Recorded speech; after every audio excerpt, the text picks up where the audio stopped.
Pues Dios les bendiga, hermanos. Para mí es un gran privilegio estar aquí nuevamente con ustedes. Me da alegría que pues han compartido los testimonios de cada uno de ustedes, cómo Dios los ha usado en la semana.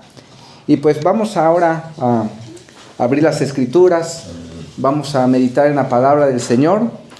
Y el tema de esta noche, pues vamos a abarcar muchos versículos, pero para poder leer como introducción y hacer una oración, les pido que vayamos a Marcos, capítulo 6.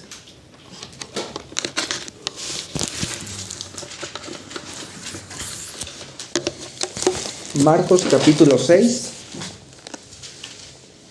versículo 2 y 3. Amén. Si gusta, le damos lectura a estos dos versículos juntos. Dice así la palabra del Señor.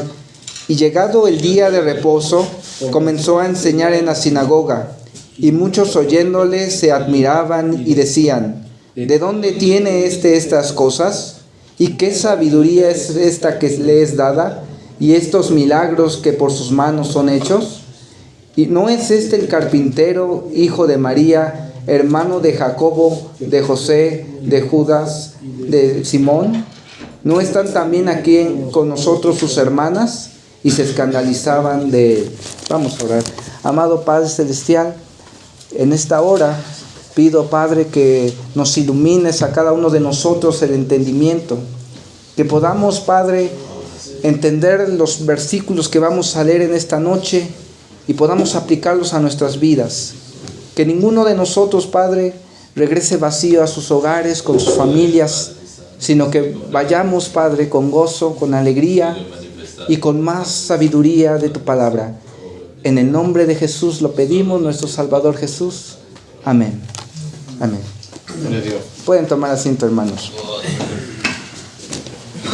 Cuando nosotros, hermanos, estudiamos la historia bíblica, nos damos cuenta que entre el Antiguo y el Nuevo Testamento, entre los hechos del último escrito que es Malaquías y los primeros acontecimientos que nos narra el Evangelio con el aparecimiento de Juan el Bautista, entre los dos testamentos hay un periodo de unos 400 años aproximadamente, que comúnmente se les llama los 400 años de silencio, porque durante ese tiempo no hubo ninguna revelación para el canon de la Biblia, y no se levantó en ese tiempo tampoco ningún profeta inspirado por Dios.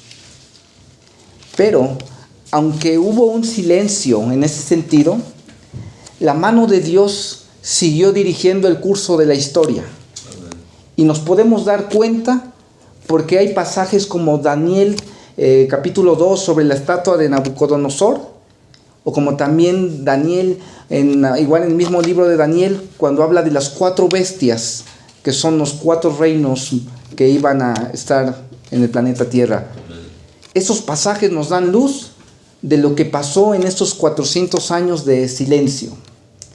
Y viendo la similitud que hay de este hecho con también que la Biblia guarda silencio en mayor parte, en muchos detalles, sobre la infancia y juventud de nuestro Señor Jesucristo, eso es lo que me motivó a poner este título para este tema: los 30 años de silencio en Nazaret. ¿Por qué? Porque la Biblia, como les digo, no nos detalla cómo fue la infancia paso a paso, año tras año de nuestro Señor, o cómo fue desarrollándose en su juventud, pero así a detalle, como muchos hayan querido pues digamos saber y conocer, ¿no? Y eso ha llevado a muchos dentro del pueblo de Dios, pero también en todo el mundo, investigadores que no son cristianos, a investigar sobre ese tema. Pero así como les decía que Daniel nos da luz sobre lo que pasa en el tiempo de silencio de entre los testamentos, también hay pasajes en los evangelios que nos dan luz de cómo fue esa infancia y esa juventud de nuestro Señor. Amén. Y eso es lo que quiero compartir en esta noche, para que nosotros podamos aplicarlo también en nuestras vidas. Amén. En primer lugar, quiero comentarles que es necesario también saber quiénes fueron los padres de nuestro Señor Jesús. Lucas, en el capítulo 1, nos habla acerca de dónde vivían sus papás. Aquí en la diapositiva lo tienen por si alguno no pudiese ver, pero dice Lucas capítulo 1, versículo 26 al 27. Al sexto mes, el ángel Gabriel fue enviado por Dios a una ciudad de Galilea, llamada Nazaret, a una virgen desposada con un varón que se llamaba José, de la casa de David, y el nombre de la virgen era María. Y también Lucas capítulo 2 y versículo 4 nos dice que José subió de Galilea, de la ciudad de Nazaret, a la ciudad de David, que sabemos que es Belén. Aquí la Biblia nos muestra que sus padres residían en Nazaret. Ellos tenían sangre real, porque ellos eran descendientes del rey David. Sin embargo, ellos estaban en la villa de Nazaret, una villa muy poco conocida que casi al final del tema vamos a profundizar un poco sobre ese lugar. Pero quiero que nos demos cuenta, hermanos, que ellos estaban en un lugar que a lo mejor era oscuro, en el sentido de que no era popular este lugar. Estaba en un sentido, pues, no estaba en la mente de las personas, como por ejemplo Jerusalén, como algunos lugares de Galilea, como Decápolis, o sea, esas ciudades que eran importantes en aquella época. Ellos estaban en un pueblo que realmente, pues no era muy nombrado entre la gente. Pero, como vamos a ver en la siguiente diapositiva, había algo interesante en las personas de María y de José. En primer lugar, hermanos, José, el padre que es adoptivo terrenalmente, venía de una genealogía interesante. Si ustedes en casa leen el capítulo 1 de Mateo, verán que entre todos los ancestros de José, viene uno en especial que es Jeconías. Jeconías había desobedecido a Dios y había recaído un juicio sobre su vida. Dice el Antiguo Testamento que Dios condenó a que ningún descendiente de Jeconías ocupara el trono de David.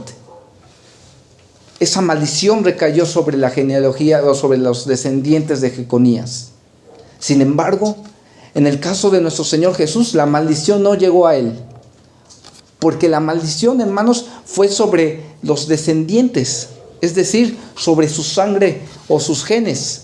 Pero el Señor Jesucristo no fue hijo biológico de José. Por lo tanto, la maldición no recayó en él. Pero sí tuvo el derecho legal, porque por José es legalmente el rey de Israel. Ahí vemos que es algo muy interesante. Él es por la vía legal, José le da el derecho de estar en el trono. Pero no se han preguntado por qué Dios escogió que de Jeconías saliera la descendencia para que llegara hasta el Señor Jesús. Es muy interesante porque dice la Biblia que el Señor quitó toda maldición.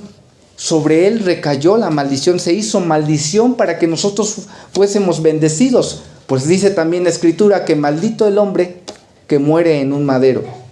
El Señor cargó toda maldición y por eso cada hijo de Dios, usted y yo, podemos disfrutar de sus bendiciones, como ustedes lo testificaban, como Dios nos ha bendecido con la salvación en primer lugar, nos ha dado alimento, nos ha dado sustento, nos ha ayudado en la enfermedad, en las dificultades. Somos nosotros receptores de todas sus bendiciones, pero Él cargó toda maldición, nuestro Señor Jesucristo. Y por parte de María, el Señor Jesús tiene sangre real. Ahora sí, ahí por vía sanguínea, el Señor Jesús está emparentado a través de María, igual con la casa de David. Es interesante, entonces el Señor Jesús tiene sangre judía, pero también sangre de reyes. El otro punto, hermanos, es sobre el nacimiento de nuestro Señor. Un nacimiento humilde. En Lucas, igual, capítulo 2, el 5 al 7, nos relata sobre cómo fue el censo que hubo en aquella época, cuando se le pidió que se censara toda en la parte del Imperio Romano. Dice, y aconteció que estando ellos, se cumplieron ahí los días de su alumbramiento cuando estaban rumbo a Belén.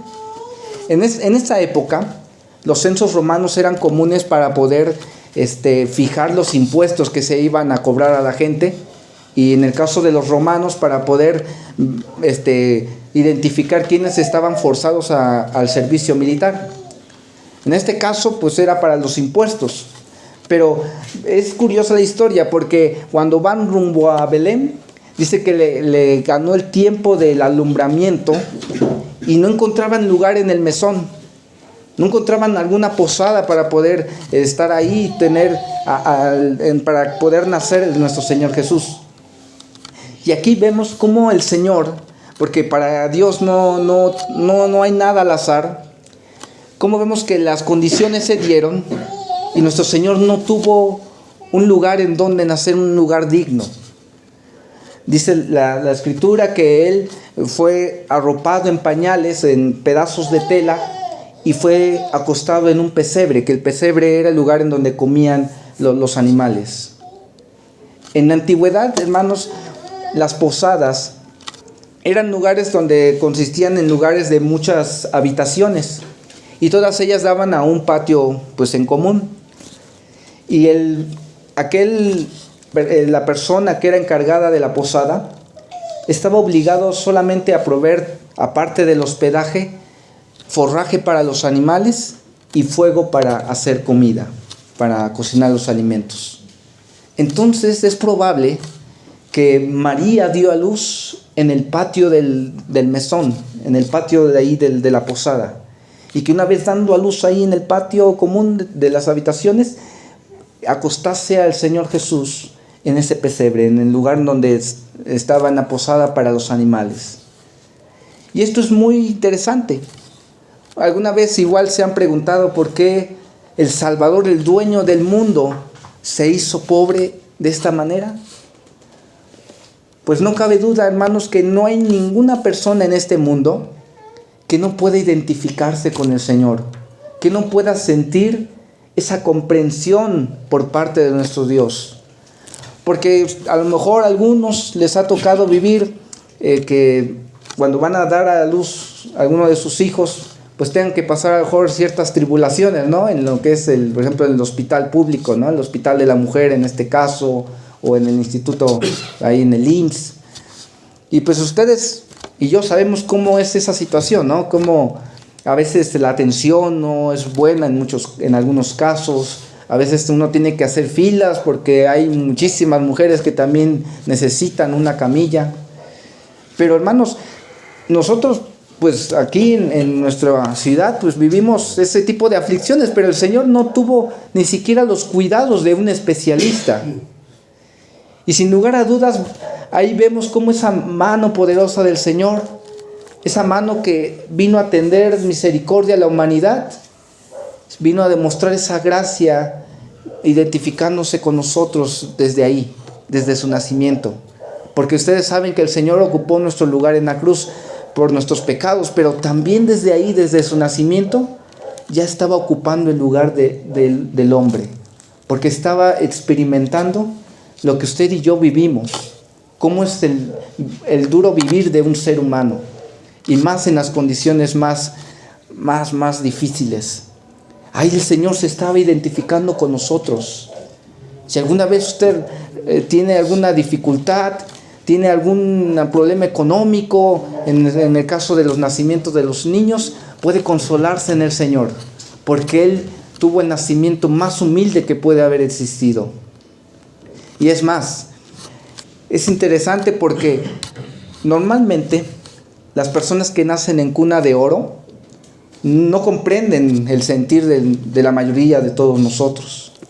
Por eso cuando, por ejemplo, algún empresario les da el salario mínimo, pues para él se le hace que es mucho dinero lo que está dando, ¿no? No sabe pues qué significa vivir con el salario mínimo aquí en nuestro país. O algunos que dan a lo mejor un poco más, o los que piden algún aumento. A veces el rico pues se molesta, dice, no, pues, ¿qué quieres más dinero si ya no te es suficiente con lo que te doy? Y piensa que uno le está pidiendo para nuestros lujos, pero realmente, pues ustedes y yo sabemos que lo que en la mayoría de los lugares pagan, pues no, a veces sí es solamente lo necesario para poder vivir. Y el rico no lo entiende. Es muy difícil que lo entienda porque no aprendió o no sabe cómo es la vida del pueblo, la vida de los trabajadores. Y es muy difícil que un rico entienda cómo vive la mayoría de la gente. Incluso los políticos, a veces ellos piensan que cuando mandan a sus campañas y pues de ahí se aprovechan, ¿no?, para regalar cosas y ganar votos. Y ellos piensan que es un medio, ¿no?, para poder pues postularse y subir a la presidencia, pero realmente mucha gente va por necesidad. Mucha gente realmente va porque tiene hambre o requiere de algunas cosas, de una despensa de las que dan. Pues es la necesidad que tiene el pueblo. Pero nuestro Señor Jesucristo nos comprende, nos entiende. Él sabe qué es vivir en extrema pobreza. Por eso es que Él vino así, de esa manera tan impresionante, porque Él quería identificarse con nosotros, quería saber cómo era la vida del ser humano en general, la mayoría de nosotros. Y en la siguiente diapositiva, hermano, pues podemos ver algo igual. Vemos las condiciones de su nacimiento, pero también vemos que Él es un niño 100% judío. Dice en Lucas, en el capítulo 21, dice la escritura: cumplidos los 8 días para circuncidar al niño, se presentaron en el templo y se le fue puesto el nombre de Jesús. Aquí en este pasaje vemos claramente cómo el Señor empezó desde su nacimiento a cumplir los preceptos de la ley. Él nació bajo la ley y la cumplió a perfección. Por eso Él es quien para poder decir que debemos de cumplir las Escrituras, porque Él fue el ejemplo de toda obediencia. Obviamente nosotros, la iglesia no está obligada a ciertas costumbres, a ciertas ordenanzas para los judíos, pero sin embargo el Señor aquí muestra una perfecta obediencia, porque Él tenía que cumplir la ley para ser perfecto al momento de ser el sacrificio en la cruz. Y vemos en esta escena que nos muestra Lucas, cómo al 8º día Él fue circuncidado. La circuncisión era para poder entrar en el pacto, en el pueblo del pacto. Y el Señor, pues no era necesario que tuviese que entrar al pacto, porque Él era el dador del pacto. Y también dice que cumplidos los días de su purificación, a los 40 días por ser niño varón, la madre ya pasaba su tiempo de ser impura ceremonialmente, pasando los 40 días, y se presentaba para poder traer a su niño y presentarlo en el templo. Igual, eso era parte de lo que el judaísmo se practica. Y vemos que aquí el niño Jesús empezó a cumplir desde temprana edad los preceptos de la ley. Pero esto es interesante porque Él no tenía ninguna obligación incluso de pagar el rescate, que ahí nos menciona del cordero y el palomino, porque Él era el dador, el dueño, el rey de reyes. Él no tenía necesidad de cumplir los preceptos. Sin embargo, a Él lo está haciendo porque Él está ocupando, como les decía, el lugar de cada uno de nosotros. Y ahora es muy interesante porque aquí dice que ellos presentaron 2 palominos. Era de costumbre en la ley de Moisés que para el primogénito tenía que presentarse como ofrenda un cordero de 1 año y un palomino. Pero aquí, si ustedes ven en el texto de Lucas, dice que presentó 2 palominos, porque la ley decía que si la familia era demasiado humilde y no tenía suficiente solvencia económica para pagar un cordero, entonces se le permitía en vez de un cordero, presentar una paloma. Amén. Entonces, este pasaje echa por tierra todas aquellas teorías y también los libros apócrifos que nos dicen que Jesús era adinerado o que tenía buena posición económica. No, aquí vemos que él venía de una familia muy humilde, que tuvo que presentar la ofrenda de los pobres. Entonces, querido hermano, él entiende esas dificultades que usted y yo vivimos todos los días. Cuando no alcanza a lo mejor para ciertas comodidades y a veces se batalla para poder salir adelante todos los días, como algunos de ustedes saben, pues el Señor entiende a perfección esas dificultades económicas. Y usted le puede clamar en medio de esa crisis financiera, en medio de a lo mejor de esos deberes económicos que usted debe de suplir, a lo mejor la escuela de sus hijos, o a lo mejor comprarle el calzado, las ropitas, sus pequeños. Usted puede clamar, usted puede sentir que hay un sumo sacerdote que se compadece de usted. Amén. Como dice Hebreos 11, hay un sumo sacerdote que se compadece de usted y de mí, porque él vivió todas las carencias que nosotros tenemos hoy en día. Aquí vemos la escena, como les decía, cuando se presenta al pequeño en la circuncisión, y ahí nos menciona igual Lucas sobre cómo el encuentro con Simeón y Ana pues fue un momento de alabanza y de evangelismo para las personas que acudían. Pero nos vamos a brincar, hermanos, porque nos interesa ir viendo sobre esa vida, esos primeros años de nuestro Señor. Y ahora me voy a pasar a Mateo, porque Lucas se brinca esta escena que está en Mateo. Ustedes la conocen. En Mateo nos habla acerca de la visita de los sabios del Oriente o los magos del Oriente. Este pasaje es muy conocido por todos nosotros y yo sé que a lo mejor en estas épocas lo van a recordar cuando hagamos el culto especial, ¿no?, de estas épocas decembrinas. Pero aquí es interesante porque dice las Escrituras que llegó del Oriente unos magos, unos sabios. Realmente no eran 3, porque para poder viajar desde el Oriente hasta Jerusalén, pues eran tramos realmente largos y no existían el tipo de transporte como hoy en día, sino que ellos iban en caravanas, es decir, iban entre muchas personas, como hoy en día vemos a lo mejor a los salvadoreños, a los nicaragüenses, a aquellos que vienen para migrar a Estados Unidos, igual vienen por multitudes, vienen entre varios. Así también era en esa época. Y así es muy probable que vinieran aquellos sabios del Oriente, que muy probablemente también eran estudiantes, eran personas que habían creído en el Señor por medio del testimonio de Daniel, el profeta Daniel.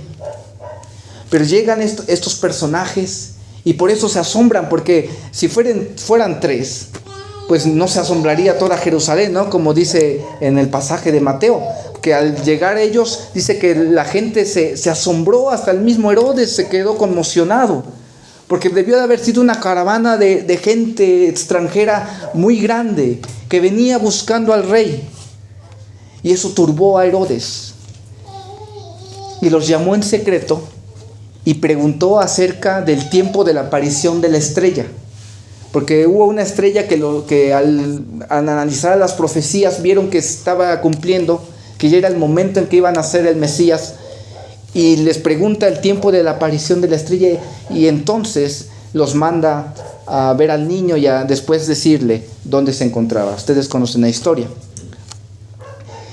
Viene el caso de que encuentran a nuestro Señor.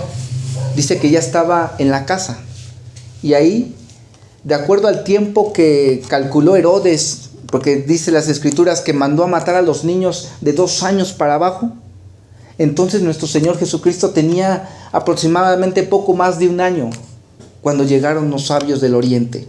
Ya era un pequeñito juguetón que a lo mejor usted lo podía ver y como vamos a ver en algunos pasajes, era un pequeño que era muy tierno, muy dulce, como a lo mejor algunos de ustedes me entenderán. Yo tengo, por ejemplo, un pequeño que ya tiene 1 año y medio, más o menos esa edad tenía el Señor Jesús en esa época.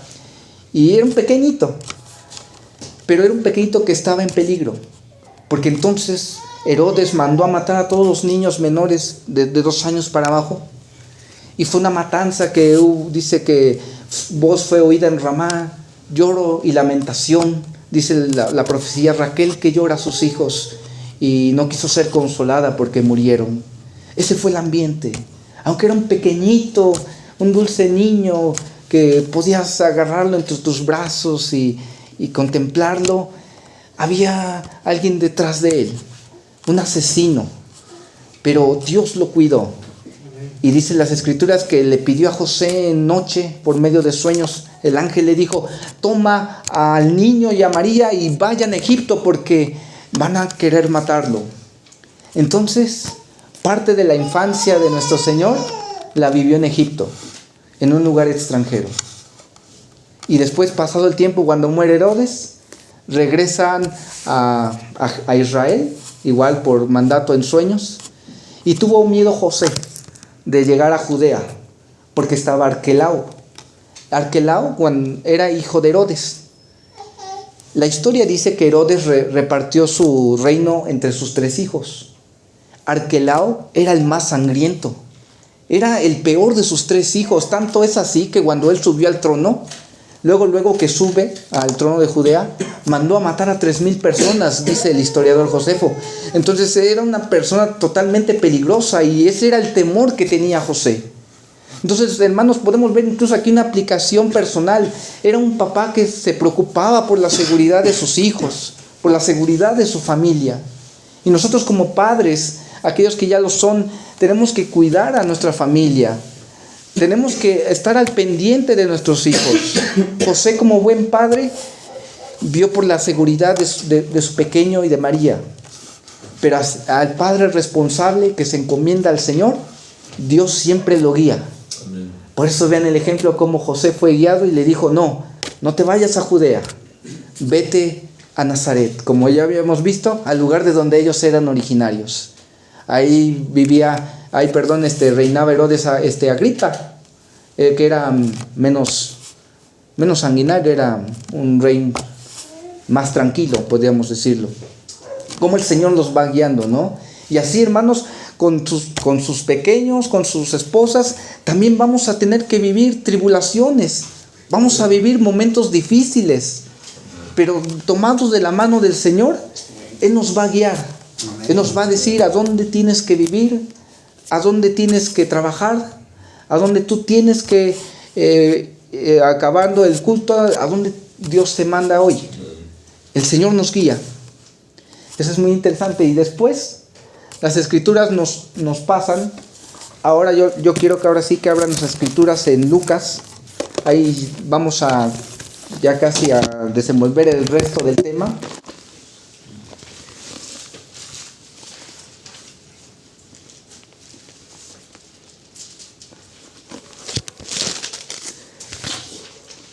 En Lucas, capítulo 2,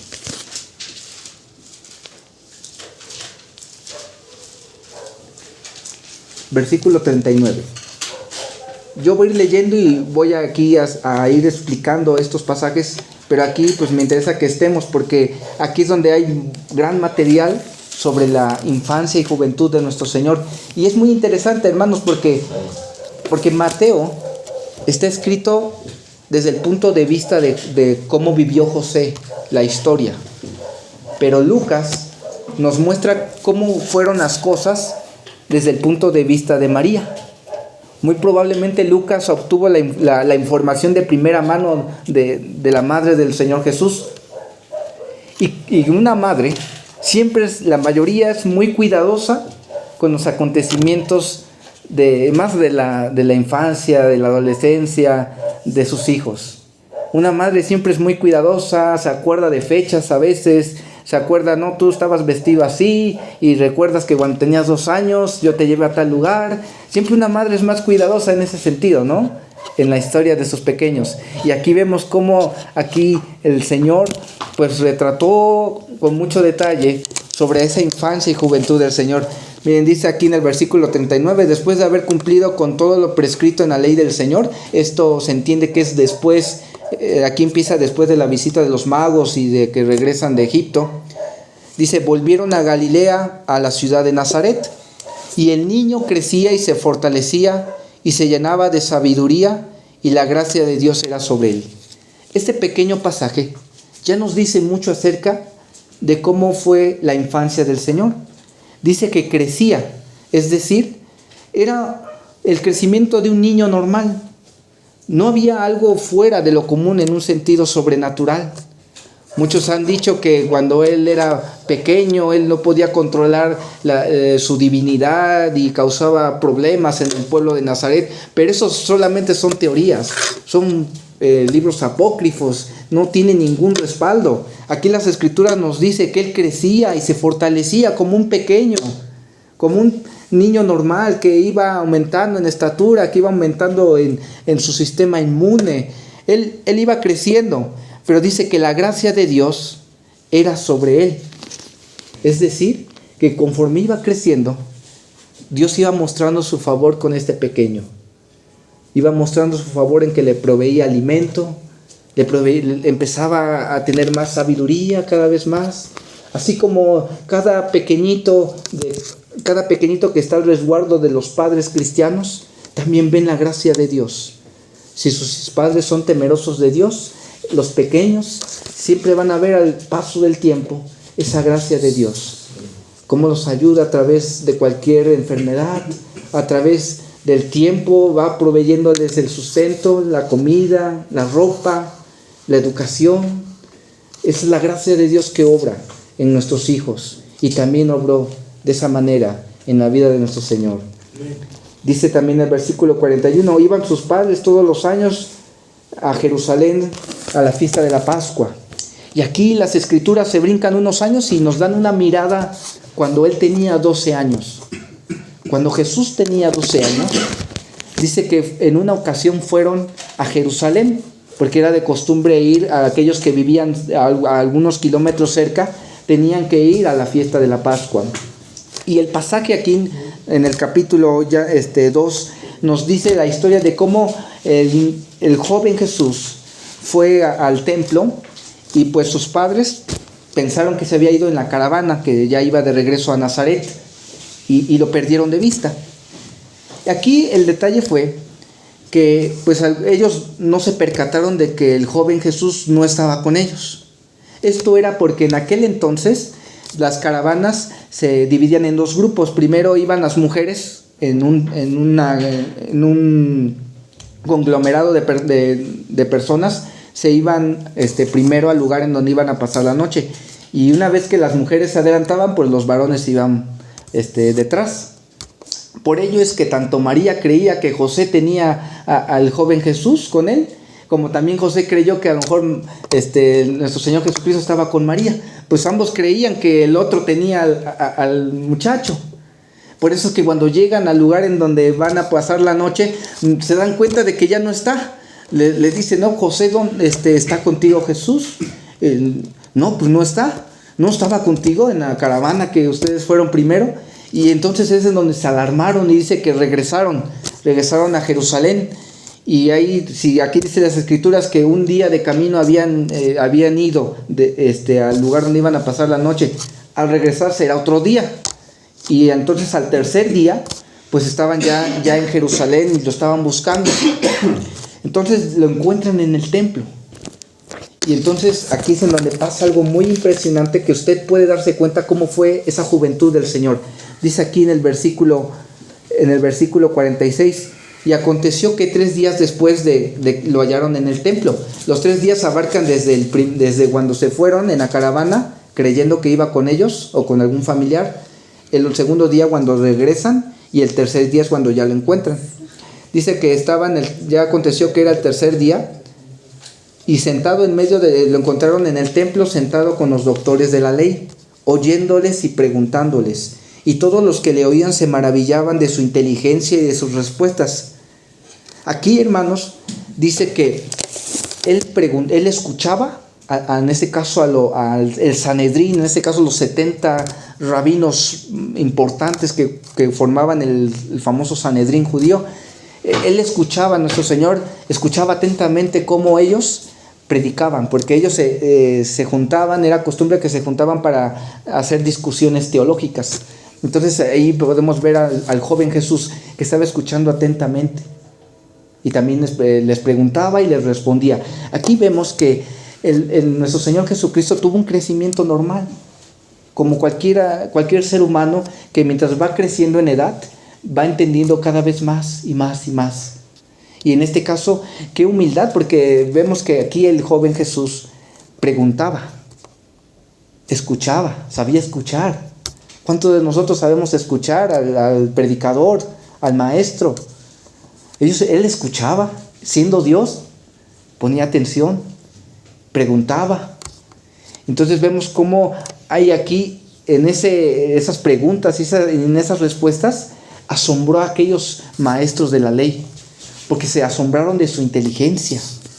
Ellos dijeron, no, pues este muchacho es muy inteligente, como a lo mejor a algunos les ha tocado que les digan a sus hijos que su jovencita es demasiado abusada en los estudios. Y en ese sentido, pues aquí vemos cómo se asombraron de aquellas preguntas muy inteligentes de nuestro Señor y también sus respuestas. Y vemos cómo aquí tuvo un crecimiento paulatino. Y aquí también dice que entonces María lo encuentra y les dice, hijo, ¿por qué nos hiciste esto? Estamos buscándote tu padre y yo. Y la respuesta de nuestro Señor es interesante. Dice, Jesús le dijo, ¿por qué me buscáis? ¿No sabes que en los negocios de mi padre o en las cosas que le competen a las cosas de Dios me es necesario estar? Desde esa temprana edad, porque la mayoría de edad para un judío es a los 13 años, a esa edad, a los 12 años, él ya sabía que tenía una relación personal con el Padre.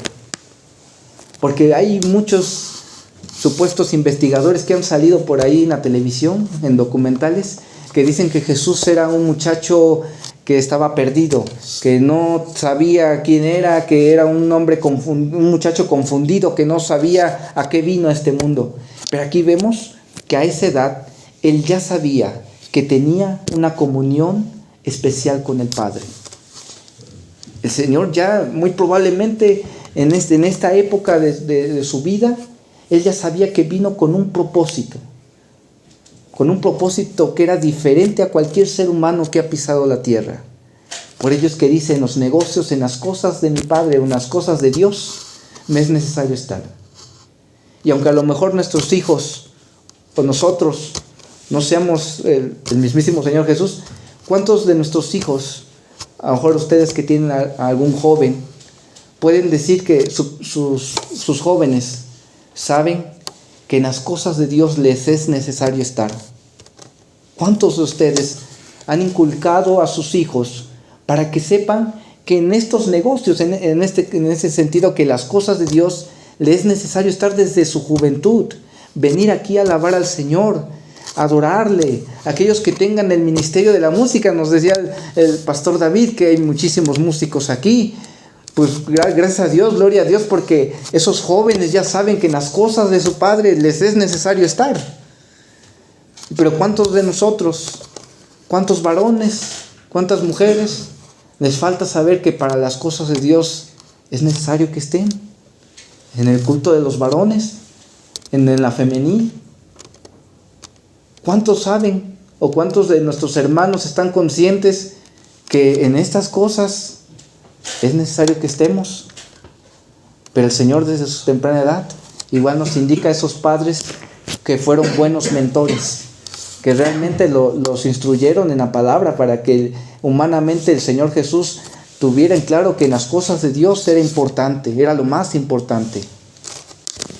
Y así, hermanos, vemos que aquí las Escrituras ya empiezan a guardar en cierto modo silencio, porque dice, y Jesús crecía, después dice que descendió con ellos y volvieron a Nazaret, y dice que crecía en estatura y en gracia para con Dios y para con los hombres. Pero también dice el versículo 51 que estaba sujeto a ellos, un hijo obediente.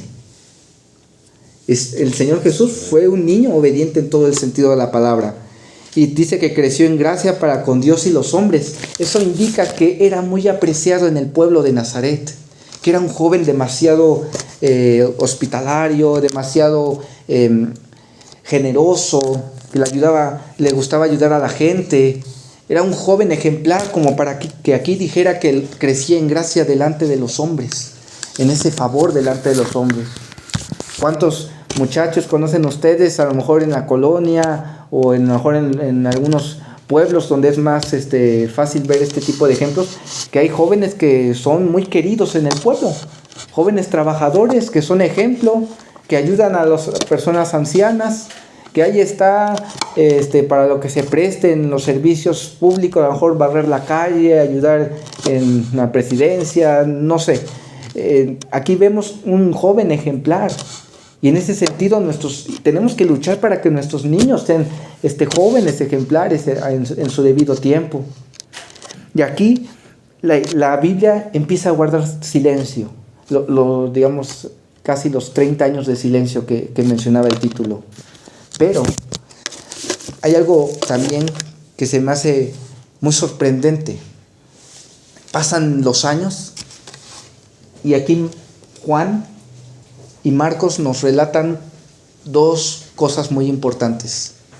Primero, cuando en su vida pública el Señor Jesús empezó a confrontar a los fariseos por su religiosidad hueca, en ese de confrontación, los fariseos le dicen al Señor Jesús: nosotros no somos hijos de fornicación. Puede entenderse de dos maneras. En el Antiguo Testamento, como por ejemplo Oseas, habla que cuando el pueblo de Israel se iba tras dioses ajenos, se le llamaba como una esposa infiel, como un adulterio espiritual. En ese caso eran hijos de fornicación. Entonces aquí puede que los fariseos dijeran: nosotros no somos unos idólatras como el pueblo, nosotros servimos al verdadero Dios. Y esa era esa soberbia que tenían. Ellos creían que eran los más cercanos a Dios, que las demás personas estaban alejadas, que no tenían ni siquiera la más remota posibilidad de agradar a Dios. En ese sentido lo habrían dicho los fariseos.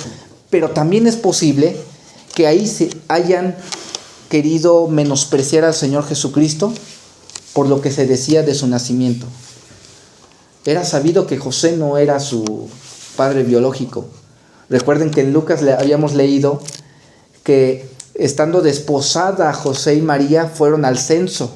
Desposado, todavía no era consumado el matrimonio, y entonces dio a luz, todavía estando en el compromiso. Entonces de ahí se agarraron los fariseos, y como ellos no creían en el Señor, ellos lo insultaron de esa manera, diciéndole: tú eres hijo de un padre que no se conoce. ¿Tú quién eres para hablarnos? ¿Cuántos de nosotros hemos sufrido muchas veces ese tipo de insultos? A lo mejor ya somos hijos de Dios, pero muchos de nosotros venimos de tantas cosas en el mundo. Solo usted y yo sabemos de dónde nos sacó el Señor. Hay un hermano que incluso me decía: pues a mí me da tanta pena de dónde el Señor me sacó, que no me gusta compartir mi testimonio. Entonces, ¿cuántos han recibido etiquetas por lo que hemos sido en el pasado? ¿A cuántos se les ha dicho por aquellos que no creen en el Señor: ¿y tú quién eres? ¿Tú solías ser un ladrón? ¿O solías ser un golpeador? ¿Golpeabas a tu esposa?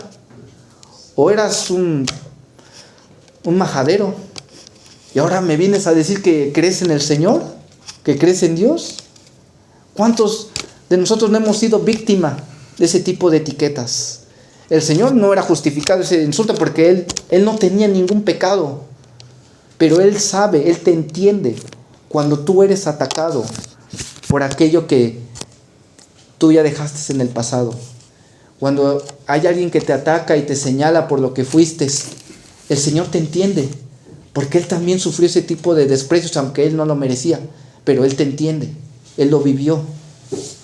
Es interesante, ¿no? Porque aún incluso entre la iglesia, en el pueblo del Señor, suele haber ese tipo de problemas. Gente que igual entre el pueblo de Dios se tachan, se ponen etiquetas y le hacen a la labor del diablo, porque si analizáramos todos los nombres que se utilizan para el enemigo de Dios, entre todos los títulos, porque al analizar la Biblia, vemos que viene de menos a más. Eso es algo interesante que a lo mejor algún día podemos tocar en el púlpito, pero los nombres de Satanás va en aumento en cuanto a su maldad. Así van progresivamente los títulos. Pero uno de esos títulos es el de un calumniador. Alguien que agarra de lo que es, de que sí, realmente uno ha fallado y lo expone ante Dios. Como vemos en el libro de Job, cómo expone y dice, no, pues si tú le quitas todo a Job, vas a ver que va a blasfemar. Así también hay alguien que nos acusa día y noche, que nos saca, como dirían, los trapos al sol y dice, no, es que tu hijo, pues ve, aunque a lo mejor ya lo salvaste, pero hoy ve ese pensamiento que tuvo, o esa palabra que se le salió. Pero dice la Biblia que tenemos un abogado. Amén. En primera de Juan, que podemos acudir a él y él nos puede perdonar de toda maldad, aunque ya estamos también perdonados para toda la vida. Entonces, hermanos, hay alguien que te entiende. Y el otro pasaje que me interesa es el de Marcos, cuando dice que estaba, el que habíamos leído al inicio, que Jesús estaba en Nazaret, en su tierra, y estaba predicando en la sinagoga y la gente se escandalizaba y decía, pero él es de Nazaret, este hombre estuvo entre nosotros, ¿de dónde saca esta sabiduría o estas palabras, estos milagros? Dice que lo menospreciaron. Y aquí vemos cómo le dicen, ¿qué no es el carpintero? Hay una aplicación muy preciosa que al final lo vamos a tocar. Pero Nazaret, de donde fue el Señor Jesús, es una villa que estaba a unos 120 kilómetros al norte de Jerusalén. Era un lugar poco conocido. De hecho, en el Antiguo Testamento nunca va a encontrar la palabra Nazaret, ni lo va a encontrar en el Talmud, que es el libro de los comentarios de los judíos. No lo va a encontrar tampoco en el historiador Josefo. Entonces posiblemente era una villa que recién se había formado en la época de Cristo. Y ese lugar, ahí estuvo el Señor. Pero también, cuando dice Mateo, recuerdan que cuando él regresa de Egipto, ahí mismo en el pasaje dice que él habitó en la ciudad de Nazaret para que, como dicen los profetas, él debía de ser llamado Nazareno. Aquí hay un problema, no un problema, sino que un debate. En el Antiguo Testamento no existe una profecía así. Y ese ha sido mucho debate entre los teólogos. Pero aquí la clave está en que él dice, como dicen los profetas, es decir, él no está citando un profeta en particular, sino está citando, como dicen algunos teólogos, él lo que está haciendo es que está haciendo una declaración de una verdad. En pocas palabras, miren, algunos piensan que cuando dice que él iba a ser llamado Nazareno, que es un juego de palabras con Isaías, cuando habla que un renuevo saldría y que ese renuevo sería menospreciado y dice que escondimos de él nuestro rostro, varón de dolores. Pero lo que sí es cierto, lo que aquí lo que quiero dar énfasis en esta noche, es de que cuando alguien decía Nazareno, era un despectivo, es decir, era mal visto una persona de Nazaret. Era como decir, si me permiten el ejemplo, aquí en México pues decimos de lo más peligroso, de las personas más como que malas, pues viene de Tepito. Eso lo han oído ustedes en México. Entonces ese era el sentido en el cual decían Nazareno. Era una manera de decir a alguien que es muy despreciable, una persona que viene de un lugar de mala muerte. Y ese era el sentido. En ese sentido es como también se refieren al Señor Jesús en el Talmud judío. Cuando hablan de él dicen el Nazareno, o sea, el despreciado. Y ahí se cumple, ahí vemos cómo hay mucha relación con Isaías. Por le digo, no está citando una profecía en particular, pero sí está haciendo alusión a que dice que menospreciado y pobre, varón de dolores. Ese hombre menospreciado, a eso se está refiriendo Mateo, que el Señor Jesús estuvo en Nazaret para que sea llamado Nazareno, es decir, porque él iba a ser despreciado por la gente. Y aquí lo vemos en Marcos, aún desde su propia tierra fue menospreciado, y es menospreciado hoy en día por muchos de nuestros familiares, por muchísima gente en nuestro trabajo, por mucha gente que hoy en día está en otros lugares, menos en la casa de Dios. Por ellos es menospreciado. Pero ese hombre que es 100% Dios y 100% hombre, te trajo aquí. Y es muy importante que tú te des cuenta de eso. Y por último, dice que él era el carpintero, ¿no? Lo menospreciaron por ser carpintero. La palabra tecton, carpintero, digamos es la traducción que ponemos en la Biblia, pero realmente tecton era una palabra que significaba un artesano, ya sea que sea un artesano en la madera, es decir, que podía ser desde una silla, una valla, una puerta o una casa de madera. Eso era el alcance de lo que es un artesano en madera. Bien puede haber sido esa la profesión del Señor, o como también, como algunos dicen, algún trabajador de la roca, en la roca caliza, para hacer lo que son las casas. También la palabra tecton sirve para referirse a aquel que construía casas, construía templos. Entonces, bien pudiese ser un maestro en la madera o en la piedra caliza. Eso no es a lo mejor de mucha importancia. Lo que sí es importante es que quiero, para finalizar el tema, que notemos 3 cosas que quiero que tú lleves en tu corazón en esta noche. Número 1, que el Señor fue un trabajador como usted y yo, una persona común. Y la razón por la cual sabemos que entre todos esos 30 años no hubo algo extraordinario, sobrenatural, por ejemplo, para citar 3 pasajes, cuando vemos que en Caná de Galilea dice que este fue el inicio de los milagros del Señor, el convertir el agua en vino. Aquí dice que ahí empezó a manifestarse su divinidad, mas antes él pasó como un hombre común entre la gente.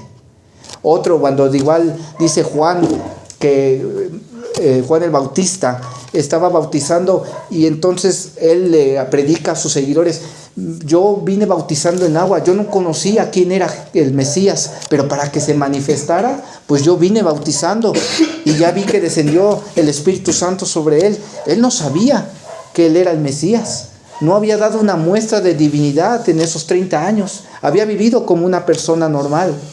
Y el otro pasaje es como el que habíamos leído en Marcos, que no es el carpintero, o sea, una persona común y corriente, según ellos, una persona que trabajaba en la piedra o trabajaba con la madera, una persona pues del pueblo. Eso nos dice que él vivió sus 30 años, la mayor parte de su vida, como una persona como usted y yo. Entonces vean el alcance de lo que yo les quiero decir. En primer lugar, él era un trabajador, una persona que se sustentaba el día al día. Recuerden que él, por la ofrenda que dieron, venía de una familia pobre. Entonces imagínense, él sabe, como tú y yo, lo que es ganarse el pan cada día, lo que es tener que aguardar tu dinerito. A lo mejor quieres comprarle algo a tus hijos, tienes que estar aguardando. Si quieres a lo mejor hacer una fiesta a tu esposa, a tus pequeños, también con mucho sacrificio. Y esa vida la vivió el Señor. Por lo tanto, tenemos que sentirnos contentos, identificados con el Señor. ¿Y ustedes creen que el Señor en su trabajo como artesano quedó mal con algún cliente? ¿O hizo trabajos a medias? ¿Cuántos pueden decir que son honrados en su trabajo? Que le ponen mucho empeño, porque dice la Biblia, ¿no? Dicen que las Escrituras que hacer todo como para el Señor. Pues hasta el trabajo tiene que glorificar al Señor. A lo mejor usted cose, pero tiene que hacerlo para la gloria del Señor. Que su patrón vea, ¿no? Este hombre, este joven, es un muchacho trabajador. ¿Por qué eso será? Y así como ustedes han testificado en los agradecimientos, hasta por eso ahí es el medio para hablar de Cristo. El Señor vivió esa vida. Ese es uno. Y el otro punto es que él también, aunque él fue trabajador, también tuvo el papel de un padre. ¿Por qué? Si ustedes leen las Escrituras, en Caná cuando ya los invitan a la fiesta, ya no se menciona a José. Lo más probable es que ya hubiese fallecido cuando el Señor ya había alcanzado su mayoría de edad. Todavía estaba con él a los 12, pero quizás unos años después falleció. Y como suele pasar en muchas familias, Jesús tuvo que ocupar el lugar como hijo mayor y ver por sus hermanos más pequeños. Él sabe lo que es ser un papá, aunque nunca tuvo hijos. Pero también él sabe lo que es ser un esposo, aunque nunca tuvo esposa. Porque recuerden que al pie de la cruz él dice: madre, he aquí tu hijo, hijo, he aquí tu madre, cuando le deja a Juan la responsabilidad de María. Eso nos quiere decir que fungió como padre, como esposo, aunque pues biológicamente, humanamente no tuvo hijos o no se casó. Pero él te entiende, él sabe cómo es ser un papá. ¿Y cuántos hermanos no mencionamos ahorita cuando leímos el pasaje? Y tenía hermanas todavía. ¿Cuántos niños? Aquellos que tienen muchos hijos entenderán lo difícil que es. O aquellos que están casados, hermanos, saben cómo es vivir con una esposa. En este caso Jesús, ¿cómo trataría a María? Con respeto, con amor. Es más, ustedes saben que Pablo en sus cartas dice que dice tratar a la esposa como un vaso frágil. Y no seas ásperos, o sea, duros con ella. ¿Cuántos varones son ásperos con sus esposas? Recuerden un vaso frágil, como esos vasos de vidrio que si ustedes lo presionan tantito se quiebra, o si se les cae ya se tronó. Así es una mujer. Dios usa esa comparación a propósito, porque una mujer es así. Usted le dice una mala palabra y lastima su corazón. Usted le pone una mano encima y es algo que a lo mejor le costará perdonar, o mejor dicho, olvidar. Una mujer es un vaso frágil. Vean a Jesús el ejemplo. ¿Cómo trató a María? ¿Cómo trató a sus hermanos? Sin lugar a dudas, como un esposo hacia una esposa y como un padre a sus hijos. Y eso es lo que yo quiero que nos llevemos. Que estemos agradecidos por el trabajo, por lo que Dios nos ha permitido ser. No estemos a lo mejor envidiando otras vidas, aquellos que tienen riquezas. El Señor vivió como nosotros, tuvo un trabajo común como cualquiera que estamos aquí en este lugar. Y fue también como un padre, como un esposo. Y es lo que es sorprendente, es que así vivió 30 años aproximadamente, la mayor parte de su vida. La mayor parte de su vida hizo cosas comunes y corrientes. Cosas que usted y yo hacemos todos los días. Pero dice, cuando fue bautizado Jesús: este es mi Hijo amado, tengo complacencia en él. ¿Hablaba de su ministerio? No, porque todavía no había empezado. Hablaba de esos 30 años. En esos 30 años complació a Dios. Usted, hermano, puede complacer al Señor en esa vida común y corriente que usted vive, sacrificándose día a día por los suyos. Jesús también sacrificó 30 años por sus hermanos. ¿Cuántos de nosotros como padres sacrificamos nuestro tiempo, sudor, lágrimas para que nuestros pequeños tengan un mejor futuro? Para que sigan, para que tengan para comer, para vestir. Pero nunca se olvide que lo más importante es Dios. Que sus hijos estén aquí, que sean como aquel niño, como aquel joven Jesús que acabamos de ver en esta noche. Vamos a orar. Amado Padre, te damos gracias por esta predicación.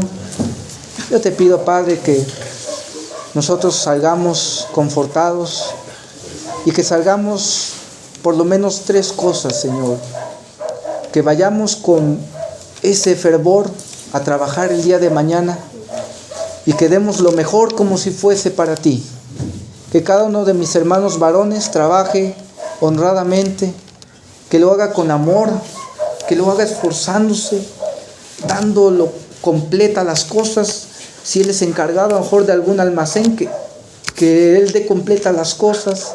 Si él a lo mejor cose o fabrica algo, que lo haga con todo el denuedo, para que sea testimonio de aquellos patrones, aquellos jefes, que ellos vean en nuestros hermanos o en mí también esa gracia ese fervor, ese amor por ti.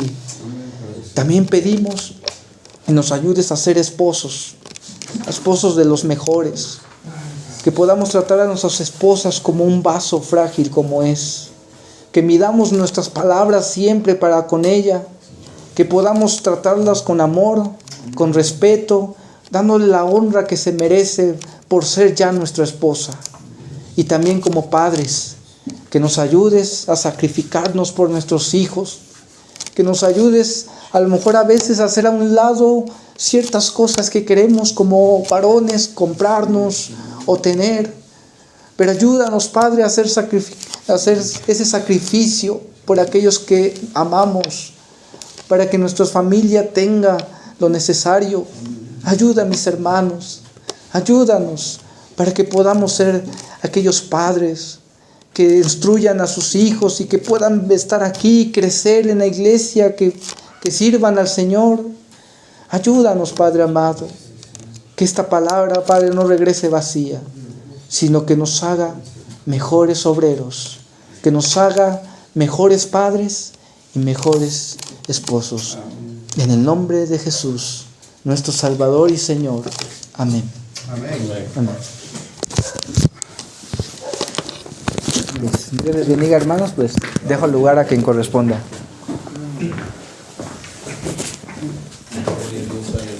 Gracias a Dios por este tiempo. Amén. Gracias por la palabra. Gracias a nuestros hermanos. Amén, Señor. Damos gracias porque el Señor nos permite, ¿verdad?, estar en este lugar. Y nos vamos bendecidos con su palabra, ¿verdad?, en esta hora. Vamos a ponernos de pie, vamos a dar gracias por este momento, por este culto. Y así daremos lugar a este lugar. Amén. Bendito Dios y Padre Celestial, te damos gracias. Gracias por tu bonita palabra, Señor. Gracias, Señor, porque tú nos guías, tú nos dices, Señor. tú nos comportas, Señor, y tú nos enseñas cada día, Señor, cómo debemos vivir, Señor. Oh Dios eterno, para ti no hay nada, Señor, que no conozcas de nosotros, Padre. Gracias, para ti no hay Señor, nada, Dios Señor. poderoso. Tú eres bien, Padre, tú eres maravilloso, poderoso, bondadoso, amoroso, misericordioso, Señor. Y te damos gracias en esta hora, por este momento, por este culto. Gracias, Señor, por mis hermanos varones, Señor, que están aquí. Los que no pudieron estar también, te damos gracias, Padre. Danos de tu ayuda, sigue obrando en nuestras vidas, sigue ayudándonos. Porque tú nos has Ayúdanos, dado Señor, para tu esforzarnos cada día a buscarte y hacer tu voluntad. Aquí en la iglesia, Señor, aquí en tu casa, Señor, en la familia, en el trabajo y en donde quiera que estemos, Señor, seamos la diferencia, Señor, en el mundo. Gracias, Padre. gracias. Danos de tu ayuda, danos de tu dirección, Señor. Al salir de este lugar, Padre, llévanos con bien, guárdanos, líbranos de todo peligro, Señor. Sé con cada uno de mis hermanos y ayúdanos, Señor, las actividades de la iglesia el día de mañana, Señor, y este Porque fin de tú nos semana has ayudado. están en tus poderosas manos, Señor. Gracias te damos, Padre. A ti la honra, a ti la gloria, Señor. Bendito Te seas. adoramos y te alabamos y te damos muchas gracias, oh Señor. En el nombre precioso de Cristo Jesús, nuestro Señor y Salvador. Amén y amén. Amén. Aquí estamos despedidos, el Señor bendiga, el saludo tenemos a nosotros. Dios bendiga.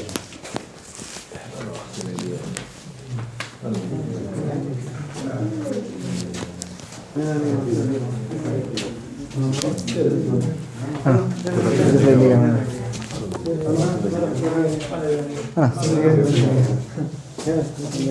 hermano.